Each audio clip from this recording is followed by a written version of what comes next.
রোমের আকাশে আবারও দেখা গেল সেই ঐতিহাসিক ধোঁয়া। সিস্টিন চ্যাপেলের চিমনি থেকে উঠল কালো ধোঁয়া। এই কালো ধোঁয়াই জানিয়ে দিল দ্বিতীয় দফার ভোটেও পোপ নির্বাচিত হননি। ভ্যাটিকানের ঐতিহ্য অনুযায়ী প্রতিটি ভোটাভুটির পর ব্যালটপত্র পোড়ানো হয়, আর সেই পোড়ানো ব্যালট থেকে যে ধোঁয়া ওঠে সেটি হয় এই মহা গুরুত্বপূর্ণ সংকেত পোপ নির্বাচিত হয়েছে কি হয়নি। সাদা ধোঁয়া মানেই নতুন পোপ, আর কালো ধোঁয়া মানেই এখনো সিদ্ধান্ত হয়নি। উদ্বোধনী দিনে ছিল মাত্র একটি ভোট, কিন্তু আজ থেকে শুরু হয়েছে পূর্ণাঙ্গ ভোট প্রক্রিয়া। সকাল ও বিকালে দিনে মোট 4 বার পর্যন্ত ভোট হচ্ছে।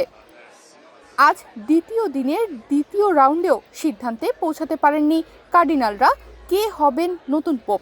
বিশ্বের কোটি কোটি ক্যাথলিক ভক্ত আজও অপেক্ষায় রয়েছেন কে হবেন তাদের নতুন আধ্যাত্মিক পথপ্রদর্শক। এই কনক্লেভ বসেছে এক আবেগঘন প্রেক্ষাপটে।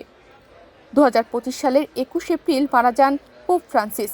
দীর্ঘ 1 দশক ধরে ক্যাথলিক চার্চের নেতৃত্ব দেওয়া প্রথম আর্জেন্টাইন পোপ ছিলেন তিনি। তিনি ছিলেন গ্লোবাল সাউথ থেকে আগত প্রথম পোপও।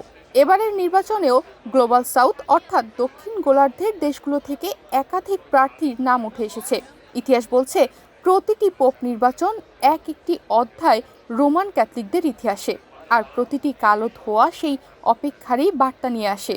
শুধু আরেকটু ধৈর্য ধরতে হবে সকল ক্যাথলিককে। তনিমা রহমান, বাংলাদেশ প্রতিদিন।